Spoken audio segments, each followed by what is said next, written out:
Thank you so much for joining us, Albert. I know you're joining us from the Bay Area, and it's extremely far. And thank you for taking out the time to be with us today. So, I see that with your experience with SurveyMonkey, you've been there for almost 5 years now, and before that, you were in Altera for 15 long years. So, how was the journey there, and are there any insights that you picked up along the way that you've been working with or learning about the businesses in SurveyMonkey deploying there? How has it been the whole journey for you? Sure. Thanks again for having me today. Yeah, it's been an interesting journey. I think moving over to different industry alone was a big change, but I've always wanted to be in the internet and technology space, and so when this opportunity came up, I had to jump for it. SurveyMonkey is such a well-known brand, and its ability to quickly change and adapt is just it's unbelievable. And so the pace and speed at which it moves, it was just very exciting and very different than what I was used to in the prior position. So coming to SurveyMonkey and kind of seeing it grow, it's now grown to probably over 1,300 employees now, and just really seeing it change and mature and adapt. And even though it's been close to 5 years, it does seem like so many things had happened. And so it's just an interesting journey of adapting where I think a lot of folks may know that SurveyMonkey is a survey tool, and that's what they're known for. But over the past few years, we've actually developed quite a large portfolio of enterprise products that people are just starting to learn about. And so I think that's why it's just very exciting the direction that SurveyMonkey is going. But yeah, so it's been really fun and exciting to lead the product marketing team there. And yeah, I mean, in terms of SurveyMonkey, just to give you a little bit of background, we give organizations like around the world a way to transform feedback into really business intelligence that drives growth and innovation.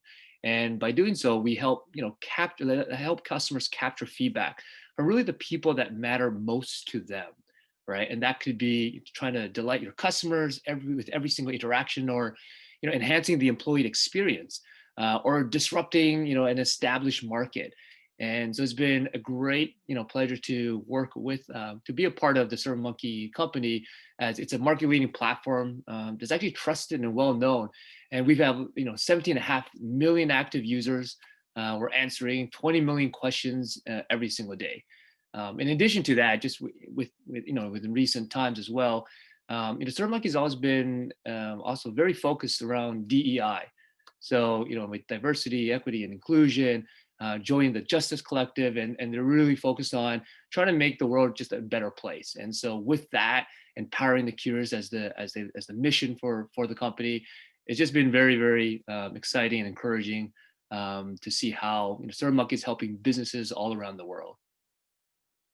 I think that's such a great thing when you mentioned about the fact that the DEI part and the fact that SurveyMonkey has been evolving so tremendously on so many levels. The entire ecosystem is expanding in the last 5 years or so. And it's very important, as you said, that taking out the information and then synthesizing that to make into actionable insights, which is, I think, quite the subject that we'll be covering here today as well. That how to deploy surveys and use them as a source of actionable insights, and then probably deploy them in your businesses so that you could bring realistic change and you could do this rather faster.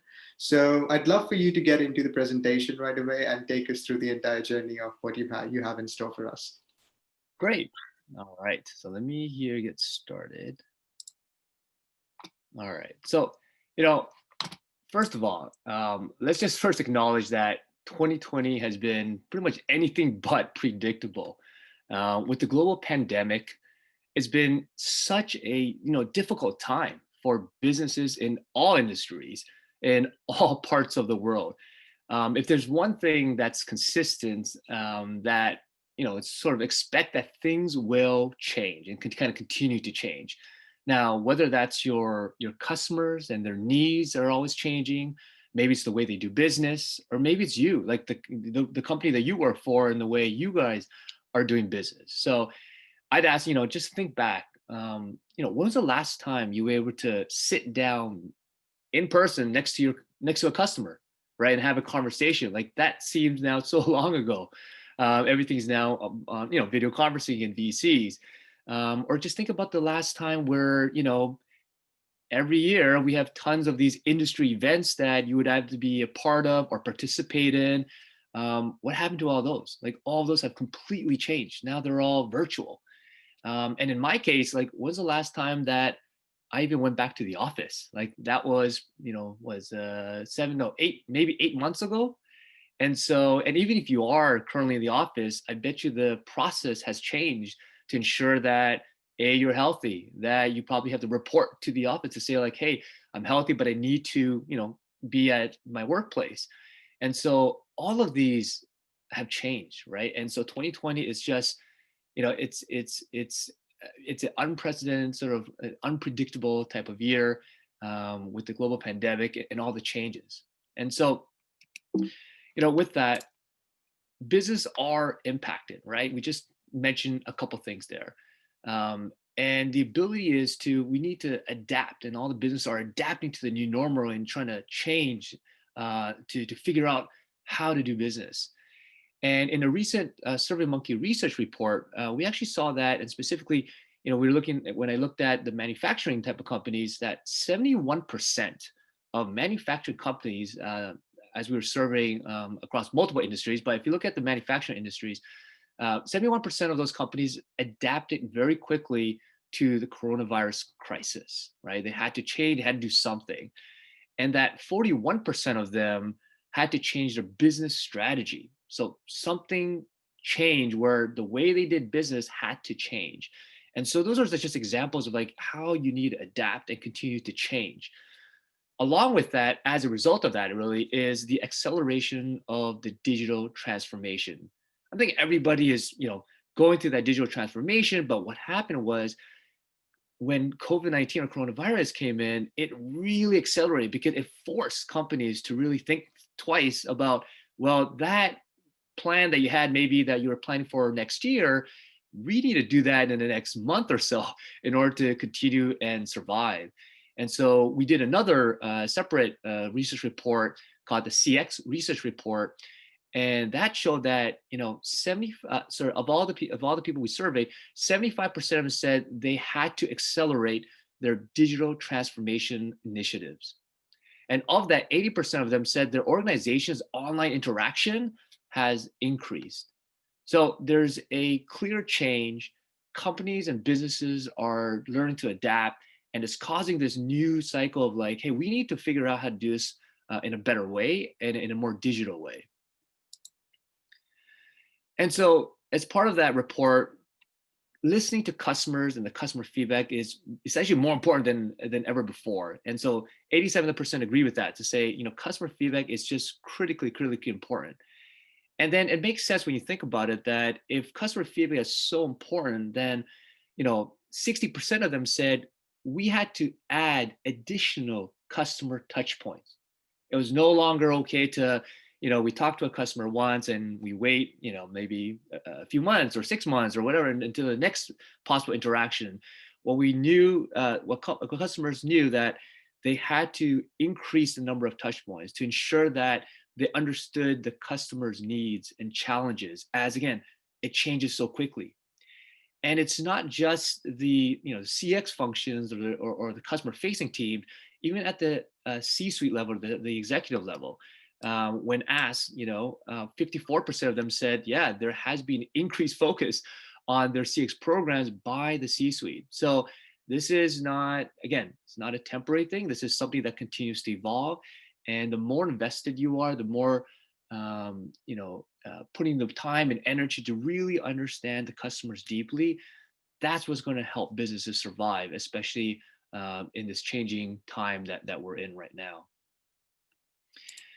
As an example, one of our customers, Chase at Box, a cloud storage and content management company, he had the following to say, right? So where COVID accelerated their need to get closer to the customer, and at the same time, their executive team was just becoming more and more involved with their customers.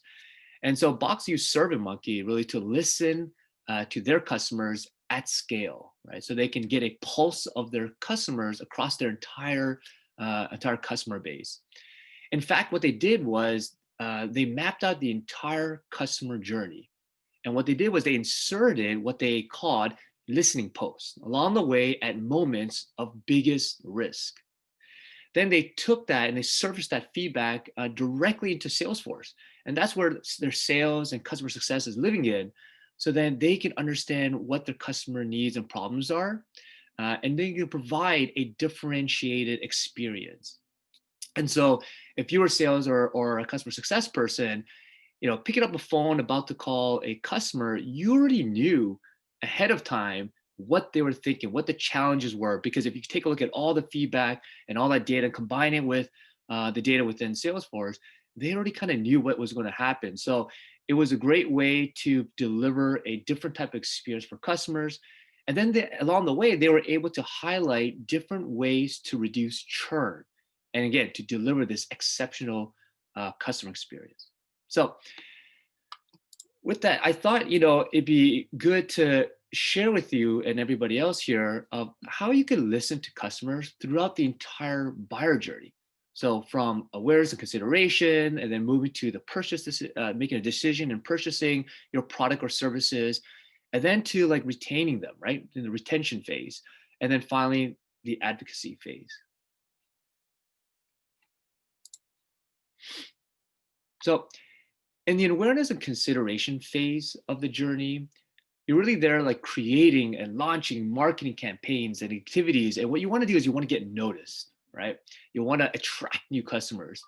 At the same time, you're likely hosting different webinars and potentially nowadays virtual events to attract potential customers, right? To have that opportunity to say, hey, this is why we're different. These are our products and services, and these are the reasons why you should choose us.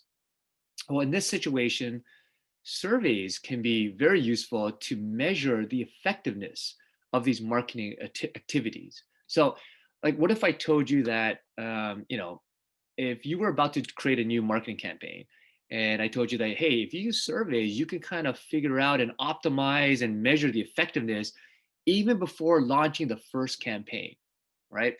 Being able to essentially take your messaging or your ad or whatever it might be to target a specific audience that represents your customer base, and then to get their thoughts and feedback, and then incorporate that into your campaign and optimize it so that you feel more confident that's going to resonate with those customers even before spending $1 on paid marketing or setting up everything and printing out all your messaging. You can do that beforehand. And in cases of events or webinars, even before an event or webinar, you could even, as an option, to like send a survey out to understand what does your customer want to hear, what's most pressing, what's top of their mind, so that as you're talking about it, you know that it'll resonate with them.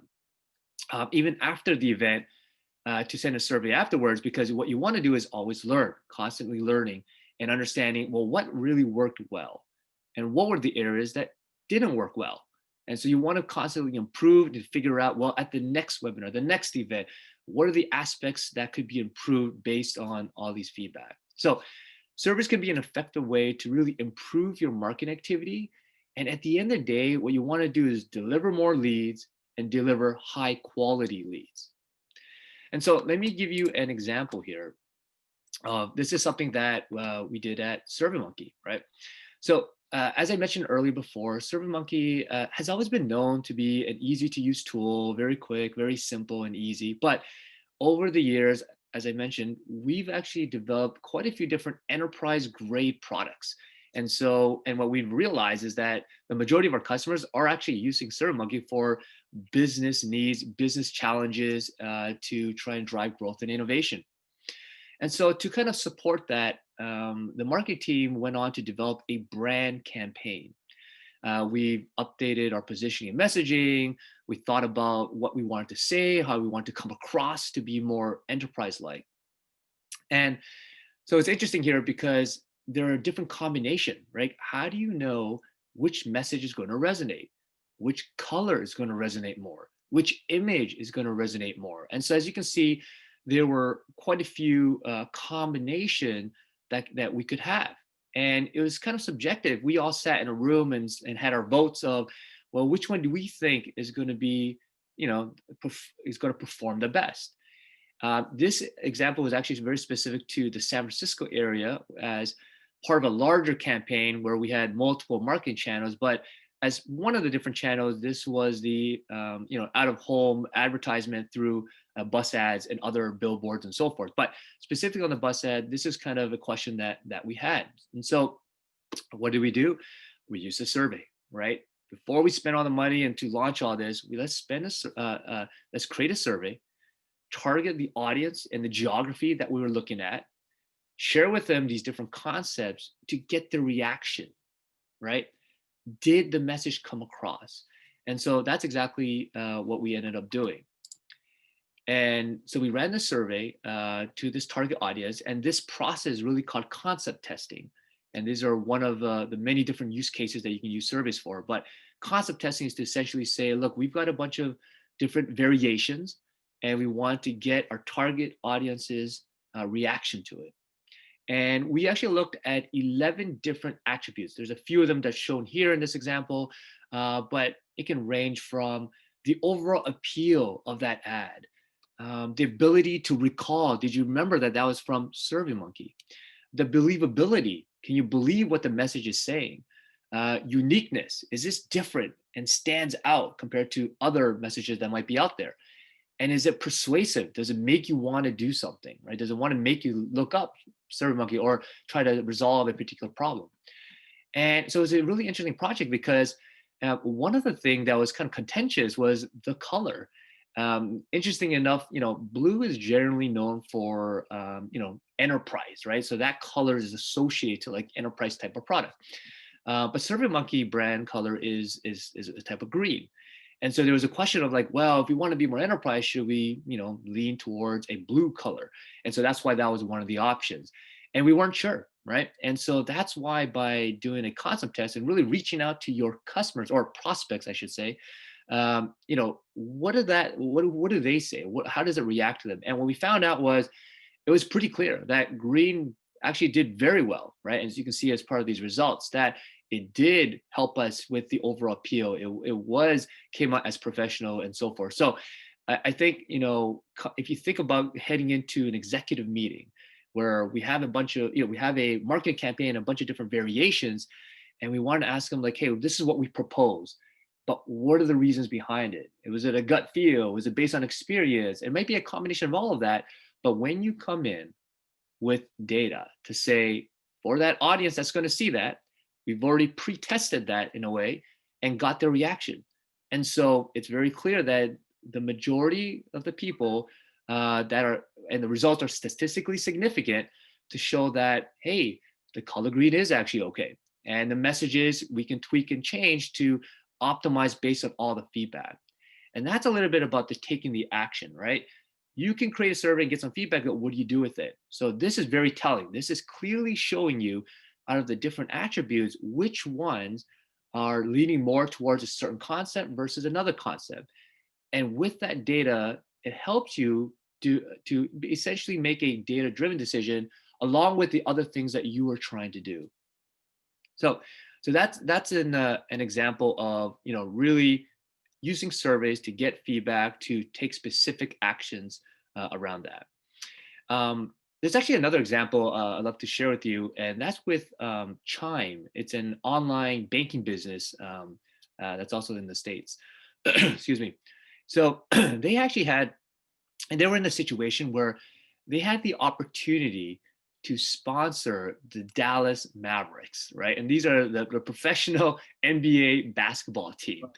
But interesting enough, they only had 6 hours to make that decision. And that's a big, big decision. And so while they had a lot of different data, from their marketing data to this data to say like, yeah, it might work, at the end of the day, there was still a question that they had to answer, right? And so Chuck, which was the head of the user research team there at Chime, said, we need to understand the sentiment of how sports related to their opinion of finances, right? They're in the finance space. This is NBA. And so they were trying to create that connection, like, does it make sense or not? And so what they did was they used our product, and they used something called our product called Audience, which is a sort of do-it-yourself online panel. And what they're able to do was to target both nationally and local geography to ask their customers a few questions as to like how this would relate. And in a matter of 6 hours, they got all their data, all their feedback, working with executives to make the deal.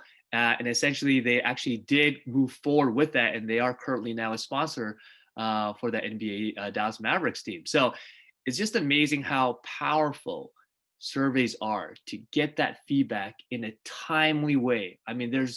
It's pretty unbelievable to have that much data come back that quickly, to quickly do the analysis and make a call. And this was a major call. It wasn't like it was a large amount of money. So this was a major call that was done very, very quickly. So it's just, again, sort of examples of how the power of surveys and getting that feedback to drive a specific action.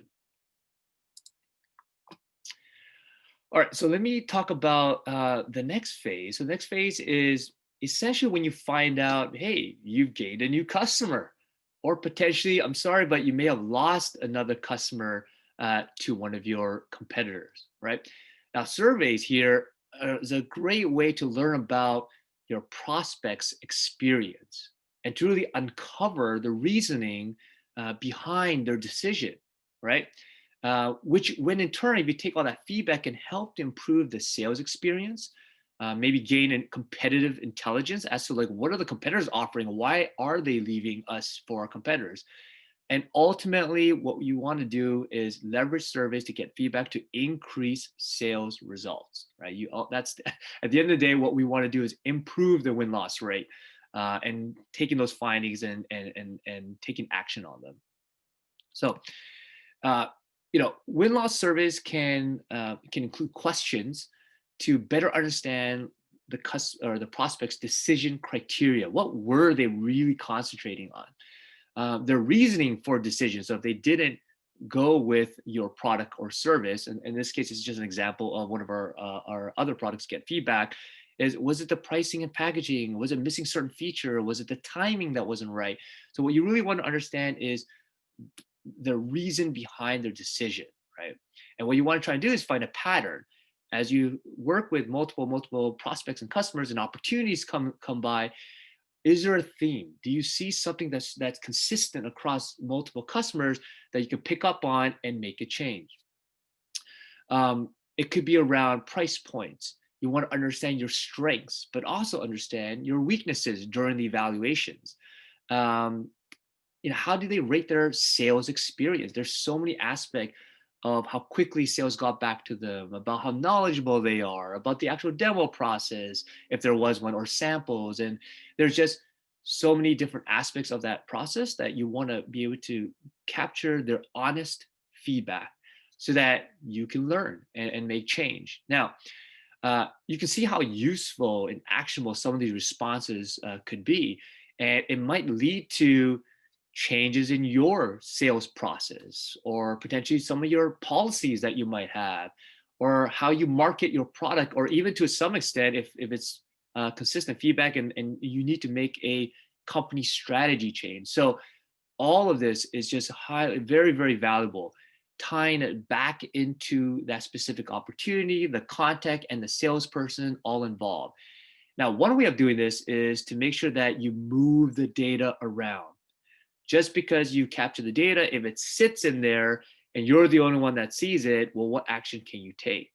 In this specific example, taking that and driving or piping it all directly integrating with Salesforce, that's probably a logical way of taking that data, connecting it to that sales or customer success or whoever was working with that opportunity or prospect, and also understanding who that prospect was, what industry it was, who are the competitors. And so taking all that information together, that's when you can really understand maybe there was a gap in misunderstanding where the salesperson thought, hey, we did everything right. It went well. The customer's happy.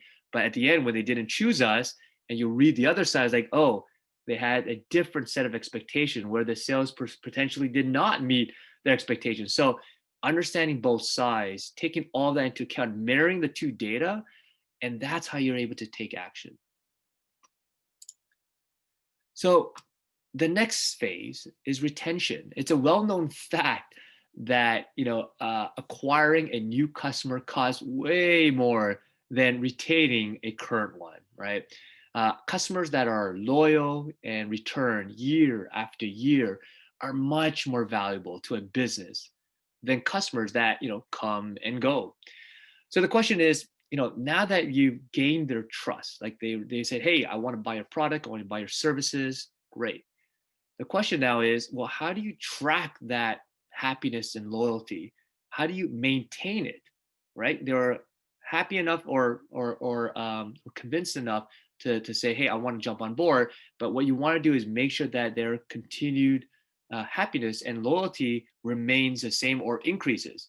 And what you don't want to see is that sort of decrease. So service can help you measure that happiness and loyalty at different milestones throughout their journey, whether it's with the customer success team or support team or your company in general. So by doing so, you can then quickly identify any problem areas, right? So let's just say one of your customers had a really bad experience, right? And if you didn't recognize that, one of two things could probably happen, right? One is because of the web and how commercialized it is, they can simply go to the web on Twitter or on some social media platform and just blast and just say, I had a horrible experience about, such and such or in this company and so forth, right?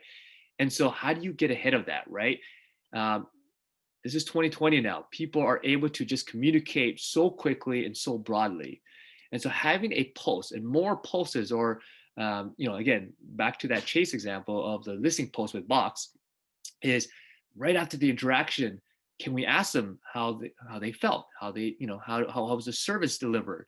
Because if you recognize right away that there's something wrong, you can get back to them, right? If they tell you that I had a horrible experience, what can you do as a company, as a service, as an organization to get back to the customer that had a bad experience to resolve it, right? And if you don't resolve it and it happens time and time again, then yeah, at some point they're going to go to advertise that they had a poor experience, or worse yet, I mean, they might even leave you, right? They might say, you know what, I am not going to renew my contract with you, and I'm going to decide to go with a different company. So so measuring your customers' happiness and loyalty throughout the way and taking steps to address any concerns that may come up, that's the way that you'll be able to increase your renewal rate or your contract renewal rate, as well as increase your revenue. Now, one of the most popular ways to do this is to measure your customer satisfaction and loyalty is by asking an NPS question or a Net Promoter Score in your survey or an NPS survey. In fact, Fortune recently stated that 2/3 of the Fortune 1000 uses NPS. And so an NPS question simply asks customers, how likely are you to recommend a product or service to a friend or colleague, and provides them with essentially an 11-point scale to choose from, where 0 is not at all likely and 10 is extremely likely. So customers then fall into one of three categories. Customers that answer a 9 or 10 are considered promoters. These are loyal customers, right? These people will go out of their way to tell their friends, their colleagues about how amazing and awesome your product and company is, right? And really help you bring new customers. And ultimately, what you want to do is try to get as many promoters as possible. Now, customers that answer this NPS question with a 7 or 8 are considered passive. These customers are indifferent. They really don't have any strong loyalty to you. They can go either way. They can maybe become a promoter in the future, or they can even become a detractor. And so they're kind of sitting in that middle. And so customers who answer this question between a 0 to 6 are considered detractors. Now, these are your unhappy customers, right? And they're at that risk of either sharing their bad experiences or simply just leaving you, right? And they're just like, they don't want to continue the business relationship with your company. So now to calculate your NPS score, you essentially take the percentage of promoters and you subtract away the percentage of detractors. And that leaves you with this NPS score. So anywhere between minus 100 all the way to positive 100. So now you might be asking, so what does that mean? Like I get a score, great. It might be negative 20, it could be 10, it could be 50. Like what does that even mean? And what do I do with this? How do I then improve my score? So let's first by understanding what an NPS score is, right? So if I ask you, is it NPS score of 50 good? What about an NPS score of 10? The answer really is it depends. And what I mean by that is it depends on what you're benchmarking to, right? There's a combination of different NPS benchmark scores. So you can look at yourself and your historical NPS. And if you see your NPS score slowly climbing quarter to quarter and over time, that's a good sign. That means you're making improvements. So that could be a relative score to say we're making progress. It could be your competitor's NPS score. So if all your competitors' score are higher than you, then you know there's a gap missing, that you're not meeting expectations, not creating loyal customers, and people are probably leaving. So, and the other way is, of course, if your score is higher than the average of your competitors, then that's a good sign. The other way of looking at it is your industry average. So within your specific industry, what is the typical NPS score? And so those are the different ways to kind of benchmark to understand, well, with this score, how am I doing? How am I compared to the industry, to my competitors, and to my previous historical data or historical NPS scores? Now, the second is to really understand the drivers, the key factors that's influencing your customer's likelihood to recommend or not recommend your product and services, right? Now, these come in form of additional questions after the main NPS questions to help you understand why. Why are you a promoter? Why are you a detractor? What is it about it, right? So you want to understand which aspects of your services or products are influencing how likely a customer is to recommend you to others. So, as an example, maybe customer service may be highly correlated to detractors. So we found like of all the detractors, like the leading factor that's highly correlated to that might be customer service. And so that's like, oh, let's understand why even further now. What are the open text box responses? What have we seen? Let's dive into that area. So it allows you to focus your effort, the organization's effort around, we need to work here more because that is causing more detractors and that's not what we want.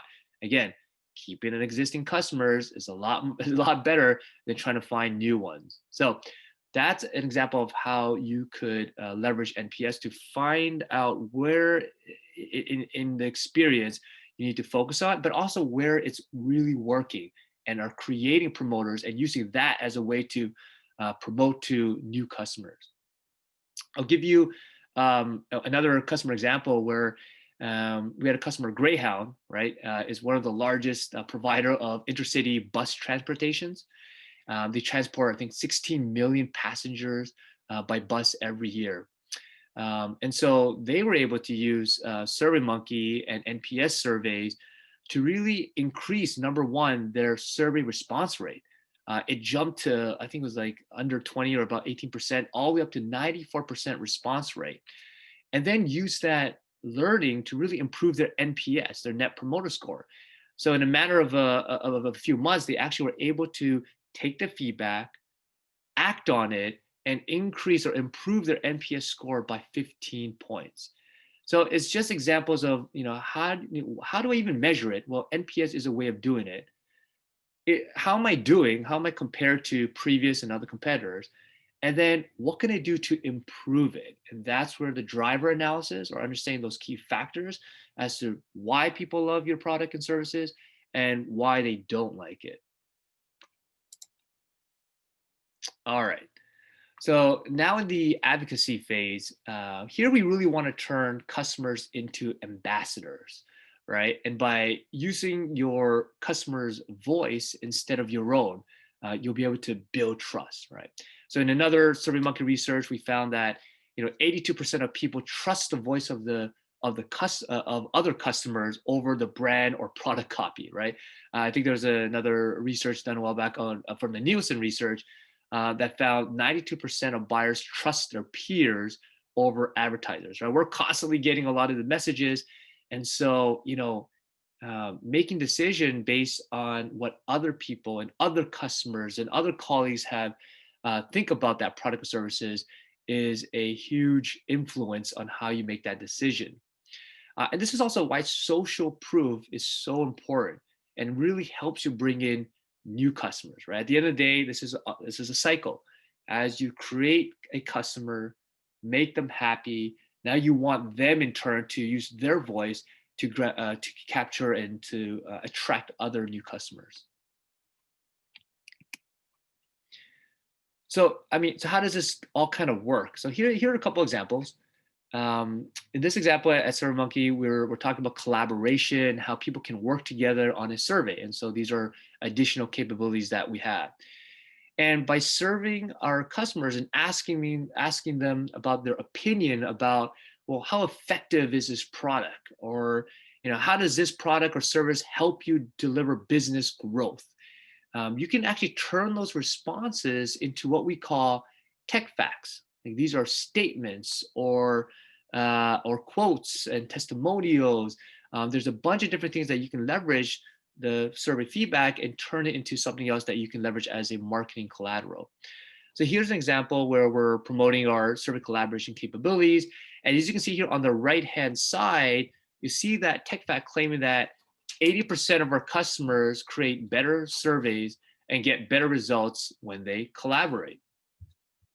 So that's an example of a statement that we created. Another example here is actual quotes, right?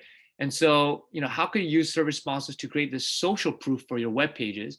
In this case here, we've had 3 customer quotes highlighting the positive impacts of using SurveyMonkey. So all of this is done through a survey-based product. It's called Tech Validate, which allows you to capture customers, capture their sort of sentiment and their quotes and stories, and turn them into marketing collateral. Again, leveraging social proof to help attract and influence and convince, persuade new customers to come in and be interested about your products and services. So that's a little bit about kind of that journey that we took from awareness consideration, really thinking about, wow, before we launch all these marketing campaigns, can we listen to our prospects and customers? Can we understand what they want to hear? Can we understand how they'll react to this and take that feedback and take action, change things, optimize so that you know that your message will resonate? When you think about the purchase cycle, this is the part where the win-loss surveys and analysis is key. Understanding why you're winning, taking that back, enabling the sales team and letting them know that these are the reasons why customers are buying with us, and to leverage that into their sales pitch. But also understanding, why are we losing? How do we react to that? How do we, when a competitor comes in with a certain strategy, how can we react to that? How do we flank that away? So there's different strategies that can happen by taking the feedback, by turning them to action, by enabling the sales team. Again, maybe try to change the way you market things, but to understand where in that sales process could be improved. And then when we think about retention and NPS score, really this is a critical piece to understanding, especially in 2020, your existing customers. How are they feeling? Are you exceeding their expectations, right? Customers today want you to exceed their expectations, not just meet it, but exceed it. How are you doing in that regard? How is your customer service and support? How is your product doing? And so all of these, again, listening posts allows you to get a gauge of where they're at, and it allows you with an opportunity to change that. If they're unhappy about something, that's the opportunity to get in front of it so you can address those concerns. And the advocacy stage is turning happy customers and using their voice to help you in your business, right? Customers, again, the promoters are just super excited and happy to just talk about your product. And so that's great. You have somebody willing to talk about it, and you as the marketing or part of the organization is trying to leverage their voice to help, again, sell your product and services. So hopefully you've seen a few examples. Again, service can be used in so many different ways, but these are just a few examples how service can help you listen, understand the feedback, and really take action throughout the buyer journey. Now, throughout this presentation, I mentioned a few stats, a few quotes, some research that we did. So I wanted to also share that with the audience here, that in 2020, we've did our own research. So SurveyMonkey does their own research with our own products to really understand what's going out there in the world. And so here are a few links to some of the research reports that we recently did. And so happy to share that out and let the audience take advantage and read up on all these reports that were created. And finally, I just want to say thank you. Thank you for having me here to talk to you all. And as you might expect, I would love to have your feedback. This is a QR code. If you take your iPhone or Android phone out, if you go to camera mode, you should be able to pick up this QR code, and I'd love to hear your feedback. It should open up a survey. Otherwise, if your QR code is not working, you can also type in the survey link into your web browser, surveymonkey.com/r/DCCap. So thank you very much. Thank you much for listening. Thank you so much, Albert. I think that was so dense and so important, the way the things that you mentioned about the entire customer journey, the entire processes of how most often what happens is that we keep data in silos, and then it doesn't allow to flow from department to department, and then it creates inefficiencies where people are not aware of that. And particularly working in places where data is extensive, like customer data is so important because these are customer centered products if you're selling. So you made a good point, and I just had a few questions that were coming in through, which I'd like to ask you if you have the time, if you would like to answer them. Yeah. So one of the things that becomes increasingly difficult for any company that is starting out, and they can in the phase of understanding how to define their product line or product launch or pricing or things like that, just very product related questions. How do you define a strategy in which a B2B or B2B business, B2B or B2C business, I'm sorry, can really sit down with some major principles and take those principles to guide their initial strategy? Obviously, when they start gathering the data, they could start manipulating it to get more insights. But how does one start from scratch in a way where they want to identify and bring their product to market? Sure. So, the first step is essentially identifying the problem that you're trying to solve, right? And the reason why that's important is because by identifying the specific problem you're trying to solve, it allows you to move into sort of the targeting phase, right? If you understand the problem you're solving, then you understand the type of people that have that problem. And the reason why that's important is also then you need to reach out to them. And so even at SurveyMonkey, before we start any new product or feature, what we want to do is understand, A, is the market for it? B, what is the problem that we're trying to solve that has value, right? And value is the key ingredient, which is if you don't see any value, then people aren't willing to pay for it. The third is then understanding, like, who is that target audience? Who are the people that have these problems? And we need to reach out to them, because by reaching out to them, you want to understand, well, what are they doing today, right? Without the product they're trying to build, how are they resolving it today? Are they doing it in a very awkward and manual way? Are they using multiple tools to try to kludge them together? Or is it all pure manual? Like, what are they doing today, so that you can understand these are why you have a big problem. There are also all these other problems that exist with your target audience today. Then it's a lot of research and user interviews and so forth, right? So it's that research phase. Speaking with them either in person, over VC, but also generally speaking, we have qualitative analysis followed by quantitative analysis followed by there's all these iterations of understanding all right, we've spoken to a few folks. These were some of the challenges, but does that represent the larger target audience? And do they all feel the same way? And so that goes back to your quant analysis, which is more larger survey style, right? So you send a survey out to a broad group that focus around your target audience to understand the learnings from those user interviews. Does it reflect the audience that I'm trying to target?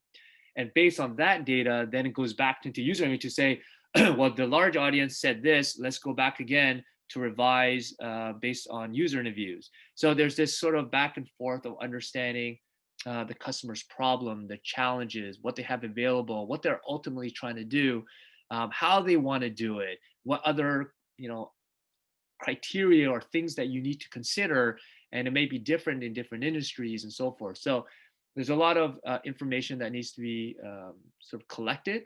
But again, survey is a great way. We use surveys even to set up user interviews. You can use surveys to do that. I'm like, well, would you be interested to speaking with us? What time slots are available for you? To quant study of doing a much more of an analytical study of understanding who are these customers, and as you evolve your product to different phases, what are the main benefits and value prop that they'll resonate with? What are the price points and willingness to pay? And there's so many aspects as you go through a product development journey. Um, One thing I also want to add, and you mentioned before your question actually, was about breaking down silos. Kind of want to touch on that a little bit, because that is definitely one of the things that we've seen is too often somebody in the organization has the data you need and you don't even know about it. And so how do you get that out to the rest of the organization is critical. Like it's great that you have the data, but if you don't know about it, you can't take action. And so there's kind of three different ways that we see to get across that silo, right? To like break down those silos. One is if you need to take an immediate action, how do you automatically notify that person? So in an example where you have an existing customers that got all of a sudden really frustrated based that we captured through a survey, how do we quickly let your customer success person know about that? Right. And so what you can do is the minute you get it, you can automate connect it to, let's say, Salesforce, or automate an email to notify somebody that the minute that response came in and we saw like, oh, they had a bad satisfaction score, let them know right away so they can reach out to understand, oh, why, what happened. So using technology in able to break down that silo is the first thing, this in an automated way. The second is, well, where do you work today? Do you work in a collaborative environment where you're on, let's say, Microsoft Teams? Are you in Slack? Like, how are you collaborating within your organization? The reason why that's important is because as you're receiving feedback and data, you could then take that information and pipe it into the collaboration tools that you're used to today. So that's actually what a lot of companies do, and what we do as well. So on any given sort of minute, we have surveys that we send out to our millions of customers, and we get survey responses constantly throughout the day. And what happens is we automatically integrate that into what we use here at SurveyMonkey, Slack, to populate so that anybody in that Slack channel can see in real time all their feedback. And what people can do is have conversations around it. Like, oh, I saw that. That's the second time we've seen that. Or, oh, that's a known issue. We've already fixed that. Not sure why that customer is still seeing that problem. So it's very immediate, right? And it's broadcasted to a large set of people. The third way is integrating with your other data, your operational data. What did they end up buying? What did they end up doing? What's in your Salesforce or other marketing automation tools, to combine the two together? Because what you'll get is what did the customer do, but also why they did it. And so by taking the two together, you get the full picture. And that's ultimately what you want to do. You want the full picture of the customer of like, you said something about this, and then you took the action to do this. And the two together makes a whole lot more sense than them separated. So, really keen on moving the data around to the way you and your organization work. So for example, that might be Tableau. Maybe use Tableau as your, to create dashboards to really understand insights and track things. If you took feedback into along with your other data, combine the two, that could be much more meaningful and much more insightful. So sorry, so I wanted to just kind of touch on that because when I heard that word silo, I'm like, oh, No, no, that's exactly part of the challenge that so that we're trying to tackle, is to move the data around so that it's not stuck with one person, one team, or one function. no, I think you made some great insights there, because this is one of the core problems that comes with having a lot of data at your disposal, but not being Right. able to turn that into actionable insights, which I think is one of the cornerstones for any business to not only meet their short-term goals, but to eventually evolve and keep growing as a company, because this data will keep coming in, and Yes. sometimes not using them, and not using them for being productive or to just please your customers. That could be a long-term problem. One of the interesting things that you mentioned while we were going through the Net Promoter Score on that very subject was that the people who are on the 9 and 10 of the scales, Yep. they tend to promote the product. They become the brand ambassadors, so to speak, and then they try to bring in more people. So they increase word of mouth marketing inherently. So so the question which here comes in broadly is that how do you take skeptics and you make them loyalists, if you try to understand about for the brand at least, because this is a very small chasm that needs to be bridged, because if I mean it's a big chasm obviously, but then it's a prominent one. If you bridge this, you probably have somebody who's working for you on your behalf for your brand. So turning a skeptic and turning them into a loyalist means that there must be something that a business can do by understanding the customer and their journey, and then finding those points or lampposts and then working on them could make the change. So how do you go about that? Yeah, no, I mean, I would go back to the driver analysis, which is when you have detractors, like what's causing them to answer that question in that way. And it's actually, it can be very, very insightful, and it could be a brand attribute, a specific aspect of a product or service that they receive, and it can change quickly. And this is why, constantly, making sure you have a pulse of what the customer's feeling, because in one day, you know, they might be in the passive in the middle, and the next day, because of a really bad experience, they could all of a sudden drop down to a detractor, and you want to go the other way. So it's a couple of things. One is understanding the drivers of why they became a detractor. Like, can you resolve, first of all, the issues that they have, right? And we talked a little bit about the beginning where you want to exceed their expectations. Well, obviously you're not exceeding their expectations, you're not even potentially meeting their expectations. So I think the first step is to really figure out, what's leading them to answer that question as such, to become a detractor. And that could come in various different ways, right? One is, okay, so you've got a score from the NPS survey, like, oh, okay, this customer is a detractor. And they said, again, back to the example of the customer service, they said customer service was, one of the reasons why they felt like, that's why they wouldn't recommend your product or service to a friend. Well, from that experience, like, you can go back and say, like, well, what was the interaction? Let's take a look at that interaction. Let's talk to the customer service or support success person that was working with the customer to understand, well, what happened? Was it, maybe it's a product related issue? Was it something that caused a poor experience? Was it, response time? Was it the way that the interaction went? So first step is just to resolve that. But again, that's not going to make a customer, as you say, an ambassador or a promoter. So the first step is to address that so that we can bring them slowly back up to hopefully a passive. From then on, it's the consistency. And I think that's the main part, is the customer experience from all the different touch points matter, right? It's not just, oh, how many times they called support to ask a question. It's everything from the emails that we send to the web pages that they visit to any other touch points that you might have, is to be consistent, to deliver an exceptional experience so that they are truly satisfied and happy, and then become loyal, right? At the end of the day, they need to see how the company products and services are helping them to do their job, to drive business and growth, to enable them to be innovative. Like if you know, and that's kind of the view for SurveyMonkey, is we're able to help them better understand their customers, their employees, their prospect, to enable them to grow and be innovative. Like that's our kind of charter of of enabling success. And the more we can do that, the more that we can exceed our customers' expectations, the more likely they will slowly move up from the different NPS groups. Now, an individual or a group, it varies depending on your size of your customer base.